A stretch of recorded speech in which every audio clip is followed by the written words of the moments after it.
Pakistan super league শুরুর আগেই বিদেশি খেলোয়াড় হারিয়ে ধাক্কা খাচ্ছে টুর্নামেন্টটি। একের পর এক বিদেশি ক্রিকেটার পিএসএল থেকে সরে দাঁড়ানোর মূল কারণ আইপিএল। এতে আবারও সামনে চলে এসেছে দুই ফ্র্যাঞ্চাইজি লিগের টানাপোড়েন, আর স্পষ্ট হয়েছে বিশ্ব ক্রিকেটের খেলোয়াড়দের কাছে আইপিএল এর আকর্ষণ কতটা বেশি। সিলন টি রপ্তানিতে শীর্ষে।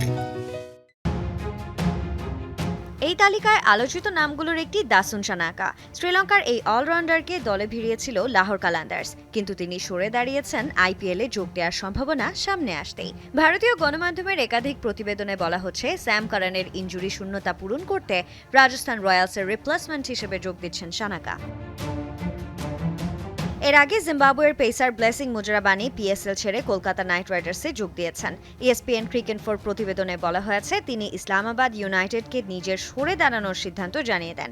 এরপরই কেকেআর তাকে দলে নেয়। এই ঘটনায় মূলত নতুন করে বিতর্কের আগুন বাড়িয়ে দেয়, কারণ এটি দেখিয়ে দেয় আইপিএল এর দরজা খুললেই অনেক খেলোয়াড় পিএসএল ছাড়তে প্রস্তুত। শুধু সানাকা বা মুজরাবানি নন, বিভিন্ন প্রতিবেদনে ওটনিয়েল ব্র্যাডম্যান, স্পেন্সার জনসন ও জ্যাক ফ্রেজার ম্যাককার্গের নাম এসেছে, যারা পিএসএল থেকে সরে দাঁড়িয়েছেন বা সরে দাঁড়ানোর সিদ্ধান্ত নিয়েছেন। তবে এসব ক্রিকেটারকে খুব সহজে ছাড়ছে না পিসিবি। আইপিএলে যোগ দেওয়া ক্রিকেটারদের বিরুদ্ধে এবার কঠোর আইনি ব্যবস্থা নেওয়ার হুঁশিয়ারি দিয়েছেন পাকিস্তান ক্রিকেট বোর্ডের প্রধান মহসিন নাকভি। এদিকে মধ্যপ্রাচ্যের চলমান অস্থিরতার প্রভাব এবার পড়ল পাকিস্তানের মাঠেও।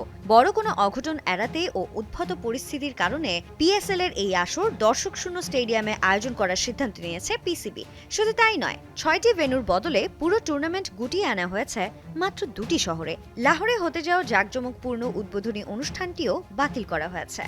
सिक्योरिटी एजेंसीज के साथ मुशावरत हुई काफ़ी सारी। নিরাপত্তা সংস্থাগুলোর সঙ্গে আলোচনার পর আমরা সূচি অনুযায়ী পিএসএল চালিয়ে যাওয়ার সিদ্ধান্ত নিয়েছি, কিন্তু যেখানে দেশের মানুষকে চলাফেরা সীমিত করতে বলা হচ্ছে, সেখানে প্রতিদিন 30,000 মানুষকে মাঠে আসার আমন্ত্রণ জানানো স্ববিরোধী। যতক্ষণ এই সংকট চলছে, আমরা দর্শক ছাড়াই খেলা চালাবো। সিদ্ধান্তটি কঠিন ছিল, কিন্তু এর বিকল্পও ছিল না। फिर हमने ये फैसला किया। আগামী 26 মার্চ পর্দা উঠবে পিএসএল এর এবারের আসরের, আর আগামী 3 মে ফাইনালের মধ্য দিয়ে শেষ হবে এই টুর্নামেন্ট।